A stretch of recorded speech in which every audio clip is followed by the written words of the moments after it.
வணக்கங்க. இன்னைக்கு நம்ம சேனல்ல எக் மசாலா பாஸ்தா எப்படி செய்யறதுன்னு பார்க்கலாங்க. இது வரைக்கும் நம்ம தனாஸ் குக்கிங் சேனலை சப்ஸ்கிரைப் பண்ணாதவங்க சப்ஸ்கிரைப் பண்ணிக்கோங்க. பக்கத்தில் இருக்கிற பெல் பட்டனையும் கிளிக் பண்ணிக்கோங்க. வாங்க வீடியோக்குள்ள போலாம்.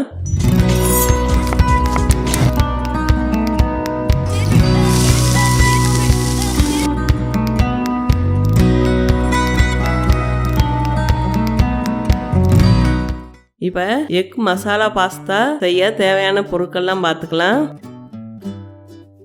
1 கப் பாஸ்தா எடுத்திருக்கோம்.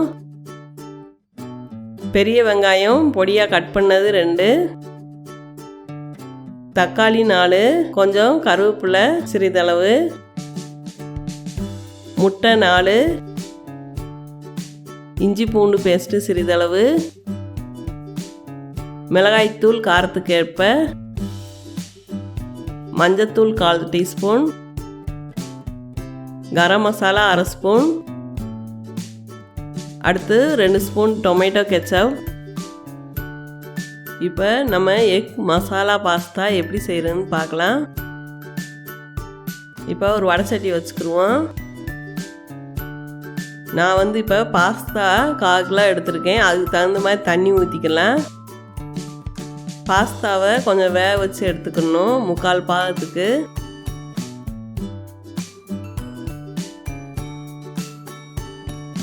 இப்போ தண்ணி நல்லா கொதிக்கணும். அதுக்கு இப்போ ஒரு மூடி போட்டு மூடி வச்சிடலாம். இந்த அளவுக்கு நல்லா தண்ணி கொதிக்கணும். அது கூட தேவையான அளவு உப்பு போட்டுக்கலாம். கொஞ்சம் எண்ணெய் விட்டுக்கலாம் அதில். அப்போதான் ஒன்றோட ஒன்று ஒட்டாமல் நல்லா வரும். தண்ணி இந்த அளவுக்கு நல்லா கொதிக்கணுங்க. கொதிச்ச பிறகுதே பாஸ்தா நம்ம போடணும்.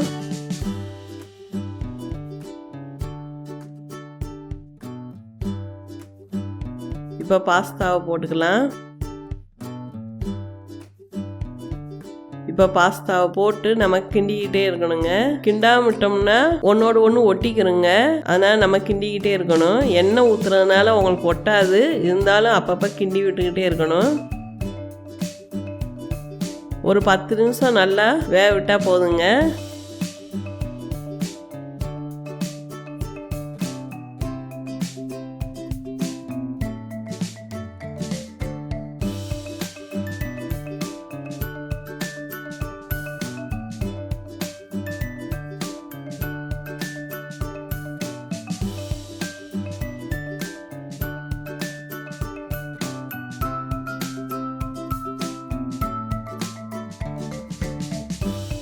பாருங்க, இந்த அளவுக்கு நல்லா வெந்திருக்கணும். இதுக்கு மேலே ரொம்ப வேக விட்டுறக்கூடாது, குழஞ்சு போயிடும்.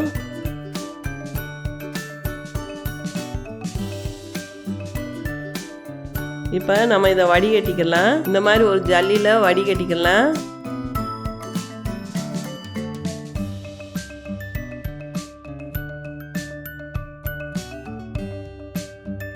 தண்ணியெல்லாம் வடிச்சிட்டு திரும்ப பச்சை தண்ணி ஊற்றி ஒரு அலசிடணுங்க. இப்போ பச்சை தண்ணி ஊற்றிக்கலாங்க.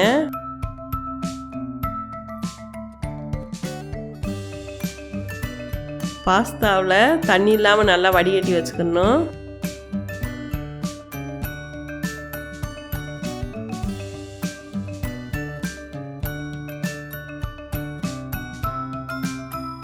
அடுத்து எப்படி தாளிக்கிறதுன்னு பார்க்கலாம். இப்போ ஒரு வடை சட்டி வச்சுருக்கோம். சட்டி நல்லா காயட்டும். சட்டி நல்லா காஞ்சிருச்சு. அடுத்து தேவையான அளவுக்கு பட்டர் போட்டுக்கலாம். பட்டர் மெல்ட் ஆகுற வரைக்கும் நல்லா காய விடுங்க. அடுப்பை சிம்மில் வச்சுக்கோங்க.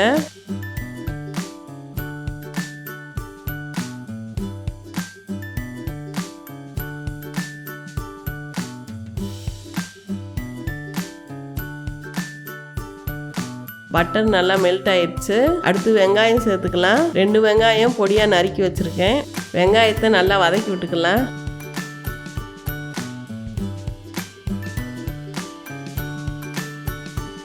அடுத்து கருவேப்பிலை போட்டுக்கலாம். நல்லா வதக்கி விட்டுக்குருவோம்.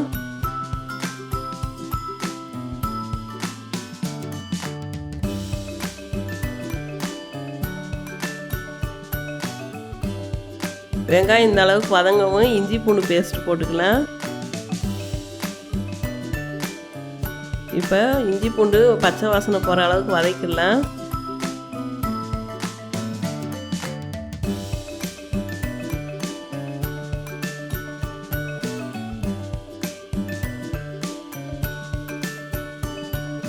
இஞ்சி பூண்டு நல்லா வதங்கிருச்சு. அடுத்து தக்காளியை சேர்த்துக்கலாம். தக்காளி 4 எடுத்து வச்சுருக்கேன், அதை மிக்சியில் அடித்து சேர்த்துக்கலாம். இப்போ தக்காளி நல்லா வதங்கட்டும்.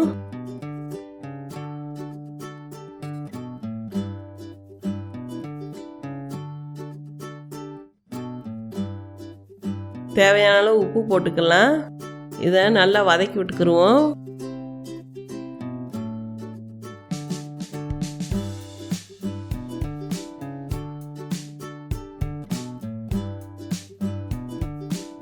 தக்காளி நல்லா வதங்குறதுக்கு ஒரு மூடி போட்டு மூடி வச்சுருவோம். இப்போ மூடி எடுத்து பார்ப்போம். தக்காளி நல்லா வதங்கி வந்துருச்சு. அடுத்து மசாலாலாம் சேர்த்துக்குருவோம். மஞ்சத்தூள் போட்டுக்கலாம். அடுத்து கரம் மசாலா போட்டுக்கலாம். அடுத்து மிளகாய்த்தூள் போட்டுக்கலாம். மசாலாவோட பச்சை வாசனை போகிற வரைக்கும் வதக்கலாம்.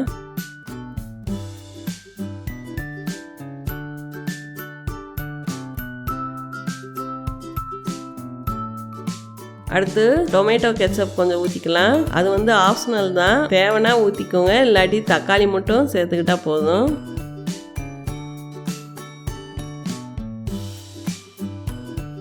இதை நல்லா கிளறி கொடுங்க.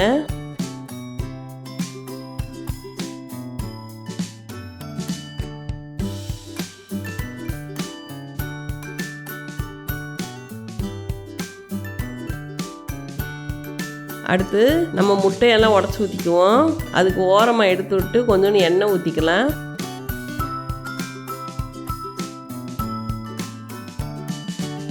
நான் இப்போ ஒரு 4 முட்டை உடச்சி ஊற்றிருக்கேன்.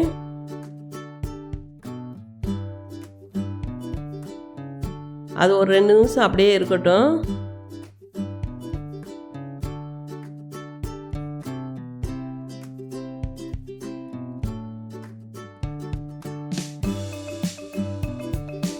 அது கொஞ்சம் மேலாக மிளகுத்தூள் கொஞ்சம் சேர்த்துக்கோங்க.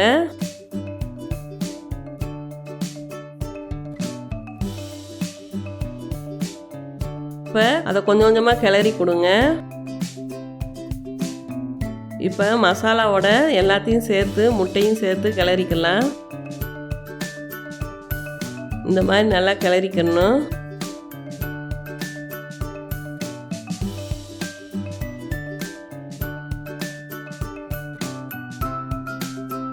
இப்போ நல்லா கிளறி கொடுத்துக்கலாம். இந்த அளவுக்கு வெந்துருச்சு.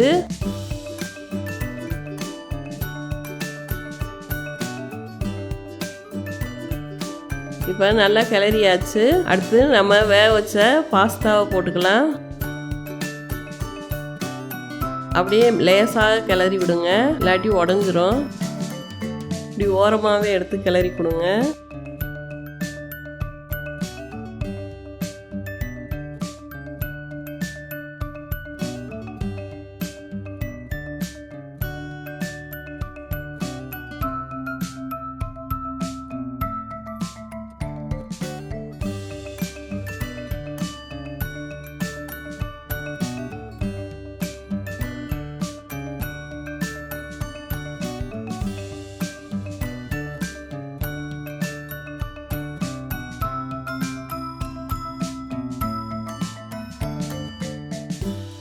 இப்போ நல்லா கிளறியாச்சு.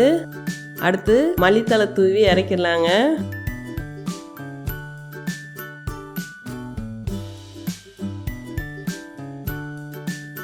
இப்போ நம்ம சூப்பரான எக் மசாலா பாஸ்தா ரெடி ஆயிடுச்சுங்க. இந்த டிஷ் உங்களுக்கு பிடிச்சிருந்துச்சுன்னா நீங்களும் உங்கள் வீட்டில் செஞ்சு பாருங்க. செஞ்சு பார்த்துட்டு எப்படி இருக்குன்னு கமெண்ட் பண்ணுங்க. இந்த வீடியோ பிடிச்சிருந்துச்சுன்னா லைக் பண்ணுங்க, ஷேர் பண்ணுங்க, மறக்காம சப்ஸ்கிரைப் பண்ணிக்கோங்க. வாழ்க வளமுடன்.